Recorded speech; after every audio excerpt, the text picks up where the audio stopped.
দাওয়াতের মাধ্যমে মানুষের নিকটে পৌঁছাতে হবে। কেননা যান্ত্রিকভাবে সবার কাছে এক বাক্যে পৌঁছে দেওয়া হয়নি। কোন নবী কোন রাসূলের এমন কাজ ছিল না, বরং মানুষের দরজায় দরজায় গিয়ে আল্লাহর এই দাওয়াতকে নবীগণকে, রাসূলগণকে, ওলামাগণকে পৌঁছাতে হয়েছে হবে বলেই রাসূল সাল্লাল্লাহু আলাইহি সাল্লাম বলেন। যেহেতু ইসলাম একটি ধর্ম, একটি নিয়ম নীতির নাম, যা মানুষকে জানতে হবে এবং সেটা দাওয়াতের মাধ্যমে জানতে হবে, কাজেই দাওয়াত ব্যাপক হতে হবে, এটাই বোঝা যায়। যার কারণে রাসূল সাল্লাল্লাহু আলাইহি ওয়াসাল্লাম বলেন, বাল্লিগু আন্নি ওয়ালাউ আয়া, আমার একটি কথা জানা থাকলে অন্যকে বলো, এটাই দাওয়াত। আমার সামনে একটা লোক বাম হাতে চা পান করছে, আমি জানি যে ডান হাতে পান করতে হবে, এটা আদেশ। বাম হাতে শয়তান পান করে, কাজেই আমাকে বলে দিতে হবে যে ভাই ডান হাতে পান করুন, বাম হাতে নয়, বাম হাতে শয়তান পান করে। সে মন খারাপ করতে পারে, এরপরেও সুলি ফাঁসি হবে না। এটা একটা দাওয়াত যা রাসূল সাল্লাল্লাহু আলাইহি ওয়াসাল্লাম বলেন। এ ব্যাপারে আল্লাহ তাআলা বলেন, ইয়া আইয়ুহার রাসূল বাল্লিগ মা উনজিলা ইলাইকা মির রাব্বিক, আপনার নিকটে যে বিধান কোরআন অবতীর্ণ করা হয়েছে তা আপনি জনগণের কাছে পৌঁছিয়ে দেন, এটা আদেশ। ফাইন লাম তাফআল ফামা বাল্লাগতা রিসালাতাহু, আপনি যদি এই দাওয়াতি কাজ না করেন তাহলে যে জিম্মেদারি আপনাকে দেওয়া হয়েছে তা আপনি পালন করলেন না, যা আপনার জন্য করা জরুরি।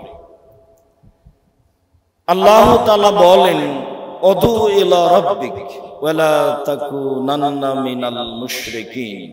মুহাম্মদ সাল্লাল্লাহু আলাইহি সাল্লাম, আপনি মানুষকে আল্লাহর পথে দাওয়াত দেন, অন্যথায় আপনি মুশরিকের অন্তর্ভুক্ত হবেন। এটা আরো জোরালো আদেশ। আপনার জন্য জরুরি যে আপনি মানুষকে আল্লাহর পথে দাওয়াত দিবেন। দাওয়াত না দিলে আপনি একজন মুশরিকের অন্তর্ভুক্ত হবেন, এ কথা আল্লাহ তাআলা বলেন। আল্লাহ তাআলা বলেন, উদু ইলা সাবিলি রাব্বিকা বিল হিকমাতি ওয়াল মাউইজাতিল হাসানা।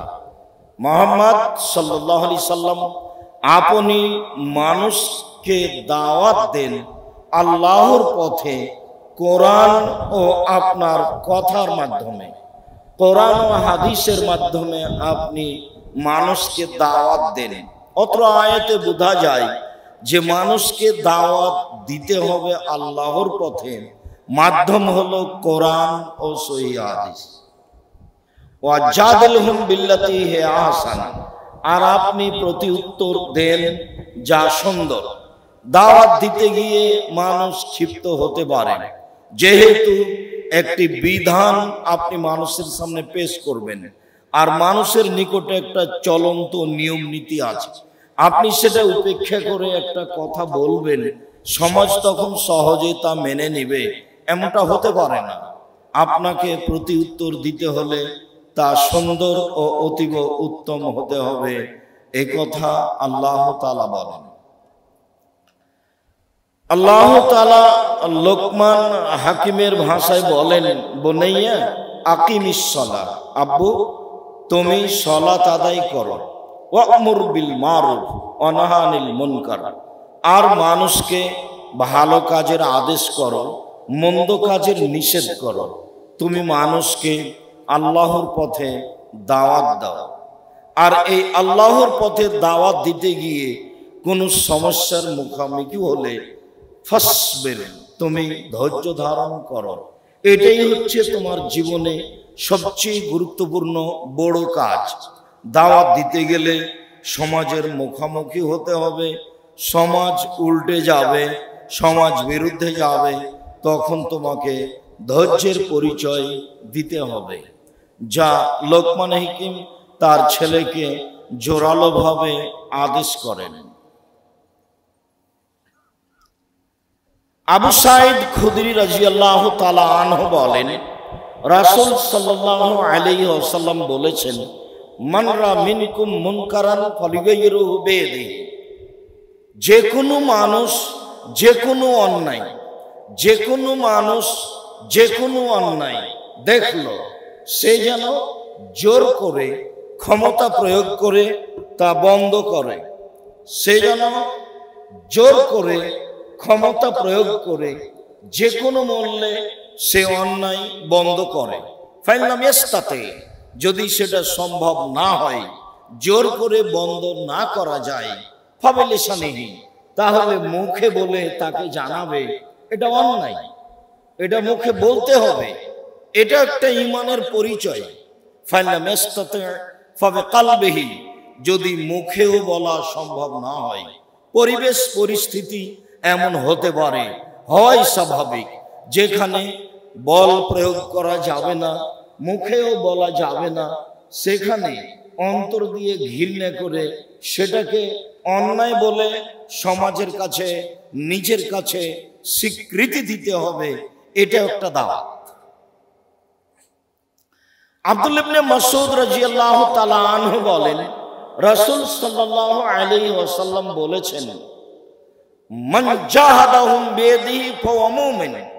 কেউ যদি তার হাত দিয়ে জোর করে আল্লাহর পথে দাওয়াত দেয়, তাহলে সে মুমিন। ওমান জাহাদাহুম বিলিসানিহি ফাহুয়া মুমিন। কেউ যদি মুখে দাওয়াত দিয়ে মানুষকে অন্যায় হতে বাধা দেয়, তাহলেও সে মুমিন। ওমান জাহাদাহুম বিকালবিহি ফাহুয়া মুমিন। কেউ যদি তার অন্যায়কে অন্তর দিয়ে ঘৃণা করে, সেও মুমিন। ফালাইসা ওয়া যালিকা মিনাল ঈমান হাবাদা খারদাল। এ ব্যতীত বুঝতে হবে তার অন্তরে সরিষা সমপরিমাণ ঈমান নেই। আমরা অনেকেই সমাজে বসবাস করি, গ্রামে থাকি, দোকানে বসি, 5 ওয়াক্ত সালাত আদায় করি, দোকানদার টিভি চালায়, নগ্ন মেয়ে দেখে, আমরাও সেখানে বসে থাকি, গল্পে জড়িয়ে যাই। এইটা কি অন্যায়টাকে অন্তর দিয়ে ঘৃণা করা হলো? যারা এভাবে বসে থাকে, 5 ওয়াক্ত সালাত আদায় করে, সিয়াম পালন করে, তার ভিতরে ঈমান সরিষা সমপরিমাণ নেই, এটাই বুঝতে হবে। নইলে সে অন্যায়কে অন্যায় বলে না কেন, সেখানে বসে কেন, সেটাকে ঘৃণা করে না কেন, জোরালো ভাবে সেটা বন্ধ করবে। সম্ভব না হলে মুখে বলবে, সম্ভব না হলে অন্তরে ঘৃণা করে চলে যাবে। এটা একটা মানুষের মুসলমান মুমিন হয়ে বাঁচার পথ। তাকে দাওয়াত দিতেই হবে, জরুরি হবে। যদিও দাওয়াত দেওয়ার অনেক ফলাফল রয়েছে, যারা দাওয়াত দেয় তারা আল্লাহর কাছে অনেক সম্মানী মানুষ। মহান আল্লাহ বলেন, ওমান আহসানু কওলাম মিম্মান দাআ ইলাল্লাহ ওয়া আমালা আমালান সালিহা ওয়া ক্বালা ইন্নানী মিনাল মুসলিমিন। সেই মানুষের চেয়ে উত্তম মানুষ কে আছে যে আল্লাহর পথে দাওয়াত দেয় এবং সৎ আমল করে এবং নিজেকে বলে মুসলিম, মানে অনুগত। সে নিজে মানে সে আল্লাহর পথে দাওয়াত দেয় এবং সৎ আমল করে। বর্তমান পদ্ধতিতে বিভিন্ন এলাকায় গিয়ে আল্লাহর পথে দাওয়াত দিয়ে সৎ আমল করা খুব কঠিন। আমি ওটা বাস্তব পরীক্ষা করে দেখেছি। সারাদিন তো গেলাম বক্তব্য সেতে, সারা রাত আসলাম, তো আমি সৎ আমল করবো কখন? ক্লাসে যেটুকু দাওয়াতি কাজ করি, এই সব মিলে যদি বাঁচার পথ হয়, সেটা আল্লাহর একটা বিশেষ রহমত মনে করি। তাছাড়া যাওয়া আসায় ব্যস্ততায় সময় শেষ। আমি তো দেখলাম জীবনটা সফর দিয়ে ঘেরা। একটা নিরাপদ অবস্থায় থাকতে হবে, তাহলে আল্লাহকে সন্তুষ্ট করার মতো ইবাদত করা যাবে। রাসূল সাল্লাল্লাহু আলাইহি সাল্লাম বলেন, আলাইকুম বিকিয়ামিল লাইল, পৃথিবীর মানুষ তোমাদের জন্য রাতে ইবাদত করা জরুরি। ফাইনাহু দাবুস সালিহিনা মান কানা কাবলাকুম, তোমাদের পূর্বে যারা ভালো মানুষ ছিল, যারা সৎ আমল করত, যারা সলেহ ছিল, যারা পরহেজগার ছিল, যারা নবী রাসূল ছিলেন, তারা রাতে আল্লাহকে ডাকতেন, রাতে ইবাদত করতেন। এটা পূর্বে থেকেই চলে আসা একটা নিয়ম। ইব্রাহিম আলাইহিস সালাম বলছেন, আল্লাহ তুমি আমাকে সলেহ সৎ মানুষের অন্তর্ভুক্ত করো। আমরাই তো বলছি ইব্রাহিম আলাইহিস সালাম আগের মানুষ, আমরা তার সাথে হতে চাচ্ছি। এই কথা ইব্রাহিম আলাইহিস সালামও বলছেন। আল্লাহকে ডাকার জন্য সময় হতে হবে, সুযোগ হতে হবে। যার কারণে রাসূল সাল্লাল্লাহু আলাইহি সাল্লাম বলছেন, ইগতানাম খামসান কাবলা খামসিন, পাঁচটা জিনিসের পূর্বে পাঁচটা জিনিসকে মূল্যায়ন করো। তার মধ্যে একটা হচ্ছে ফারাগাকা কাবলা শুগলেকা, ব্যস্ততার পূর্বে অবসর থাকা। আল্লাহকে ডাকার জন্য কিছু একটু অবসর সময় লাগবে। আল্লাহ তাআলা আমাদের নবীকে বলছেন, ফাইদা ফারাগতা ফানসব ফাইলা রাব্বিকা ফারগাব। মুহাম্মদ সাল্লাল্লাহু আলাইহি সাল্লাম, আপনি যখন দুনিয়াবী কাজ থেকে অবসর হবেন, তখন আপনি ইবাদতে, রাতের ইবাদতে কঠোর শ্রমে আত্মনিয়োগ করুন। আর আপনি আমাকে যা বলবেন তা বিনয়ের সাথে বলুন, কান্নাকাটি করে বলুন। অত্র আয়াতে আল্লাহ তাআলা আমাদের নবী মুহাম্মদ সাল্লাল্লাহু আলাইহি সাল্লামকে রাতে ইবাদত করতে বলছেন, আর যা বলবেন তিনি তা কান্নাকাটি করে বিনয়ের সাথে বলার জন্য আদেশ করেন। মহান আল্লাহ বলেন, কুনতুম খায়রা উম্মাতিন উখরিজাত লিন-নাস তা'মুরুনা বিল মারুফ ওয়া তানহাউনা আনিল মুনকার ওয়া তু'মিনুনা বিল্লাহ। পৃথিবীর মানুষ, তোমরা একটি দল যারা মানুষকে সৎ কাজের আদেশ করবে, মন্দ কাজের নিষেধ করবে, এবং তারাই হবে মুসলিম, আর তারাই হবে সফল মানুষ। মহান আল্লাহ বলেন, কুনতুম খায়রা উম্মাতিন উখরিজাত লিন-নাস তা'মুরুনা বিল মারুফ ওয়া তানহাউনা আনিল মুনকার ওয়াল তাকুম মিনকুম উম্মাতুন ইয়াদউনা ইলাল খায়রি ওয়া ইয়া'মুরুনা বিল মারুফ ওয়া ইয়ানহাউনা আনিল মুনকার ওয়া উলাইকা হুমুল মুফলিহুন। তোমাদের মধ্যে একটি সম্প্রদায় হবে যারা সৎ কাজের আদেশ করবে, মন্দ কাজের নিষেধ করবে, তারাই হবে সফল মানুষ। যারা আল্লাহর পথে দাওয়াত দেয় এবং মন্দ কাজ থেকে নিষেধ করে, তারাই হচ্ছে সফল মানুষ। এ কথা আল্লাহ তাআলা বলেন। আল্লাহ তাআলা বলেন, ওয়াল মুমিনুনা ওয়াল মুমিনাত বাযুহুম আউলিয়াউ বায। মুমিন পুরুষ, মুমিন নারী পরস্পরে বন্ধু শুভাকাঙ্ক্ষী। একজন মুমিন আর একজন মুমিনকে অন্তর থেকে ভালোবাসবে, পরস্পরে বন্ধুত্ব বজায় থাকবে। এখানে যখন আমি অনুবাদ করি, তখনই দল সংগঠনের কথা মনে পড়ে। যখনই মানুষ কোনো দলের ভিতরে যায়, তখন আর একজনকে অন্তর থেকে ভালোবাসার আর পরিবেশ তার থাকে না। এটা আমার বাস্তব জীবনে বহু দেখা আছে।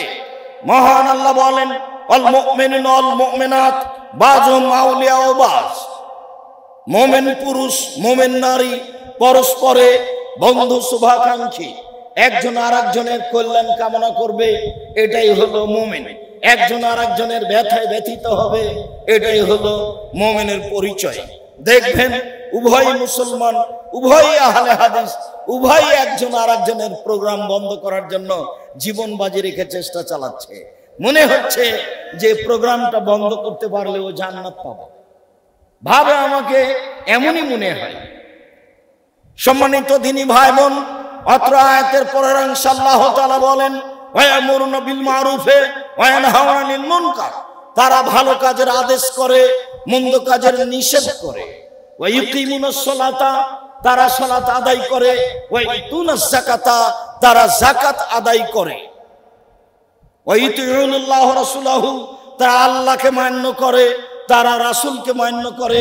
উলাইকা সায়রহুম, ওরাই এমন মানুষ যাদের প্রতি আল্লাহ অচিরেই দয়া করবেন।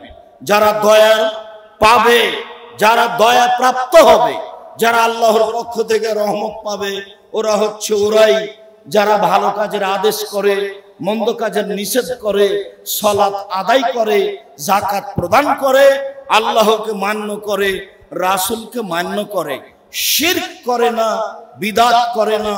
তখন হয় আল্লাহকে মান্য করা, তখন হয় রাসূলকে মান্য করা। অত্র আয়াতে আল্লাহ তাআলা মানুষকে ভালো কাজের আদেশের কথা বলেন আর মন্দ কাজের নিষেধের কথা বলেন, এবং তারাই সফল মানুষ এই কথা বলেন। মহান আল্লাহ বলেন, ওয়াল আসর, কালের কসম, সময়ের কসম, ইন্নাল ইনসানা লাফি খুসর, নিশ্চয় মানুষ মাত্রই ক্ষতির মধ্যে। পৃথিবীর মানুষ শুনে রেখো, মহান আল্লাহ বলেন যুগের কসম, কালের কসম। আল্লাহ তাআলা যুগের কসম করে বলতে চেয়েছেন, যুগ যেভাবে দ্রুত পার হচ্ছে, মানুষের বয়স সেভাবে দ্রুত শেষ হচ্ছে। এই বলে বলছেন পৃথিবীর মানুষ শুনে রেখো, সব মানুষই ক্ষতিগ্রস্ত। কুল্লু বানি আদম খাত্তা, খায়রুল খাত্তাইনা তাওব, আদম সন্তানই পাপী। এই কথা মুহাম্মদ সাল্লাল্লাহু আলাইহি সাল্লাম বলেন। আল্লাহ তাআলা বলেন আদম সন্তানই ক্ষতির মধ্যে, আদম সন্তানই পাপের মধ্যে। এই কথা আল্লাহ বলেন। আর আল্লাহর নবী বলেন কুল্লু বানি আদম খাত্তা, আদম সন্তানের সবাই পাপী। খায়রুল খাত্তাইনা তাওবুন, পাপ করে যারা তওবা করে তারাই সবচেয়ে ভালো মানুষ। আবার আল্লাহ তাআলা বলেন ইল্লাল্লাযীনা আমানু ওয়া আমিলুস সলিহাত, তবে যারা ঈমান আনলো, সৎ আমল করলো। সৎ আমল মনে রাখবেন, যদি আমলে শিরক থাকে সেটা সৎ আমল নয়, যদি আমলে বিদআত থাকে তাহলে সেটা সৎ আমল নয়। যদিও আমি আর আপনি বুঝলাম সেটা সৎ আমল, কিন্তু শিরক বেদাতপূর্ণ আমল সৎ আমল নয়। যারা মাযহাব মানে তারা তো ইবাদতের নামে শিরক করে, তারা তো ইবাদতের নামে বিদআত করে। যারা মাযহাব মানে না, নিজেকে খাঁটি আহলে হাদিস মনে করে, তাদেরও কর্মে অনেক বিদআত রয়েছে, তাদেরও কর্মে অনেক শিরক রয়েছে। জেনে না জেনে তারা শিরক বিদআতের সাথে জড়িত। মহান আল্লাহ বলেন ওয়াতাওয়াসাউ বিল হক্কি ওয়াতাওয়াসাউ বিস সবর। ঈমান আনার পরে, সৎ আমল করার পরে আরো একটি কাজ করে, পরস্পর পরস্পরকে হকের উপদেশ দেয়, পরস্পর পরস্পরকে ধৈর্যের উপদেশ দেয়। কই এমনটা কি আমাদের হয়? যখন আমরা দোকানে বসে 4-5 জন মিলে আড্ডা পিটি, যখন কোনো গল্প করি, তখন কি পরস্পরে পরস্পরকে হকের কথা বলি? সত্য কথা বলতে হবে। দেখো ভাই, এটা সত্য হলে বলো, নইলে বলো না এমন কথা। দেখো ভাই, যে বিপদে পড়েছো, ধৈর্য ধারণ করো। দেখো, ধৈর্যের পরিচয় দিতে হবে, ধৈর্যের কথা পরস্পরে বলতে হবে। আল্লাহ তাআলা বলেন ওরাই হলো সফল মানুষ, ওরাই ক্ষতিগ্রস্ত নয় যারা পরস্পরে হকের আদেশ দেয়, যারা পরস্পরে ধৈর্যের আদেশ দেয়।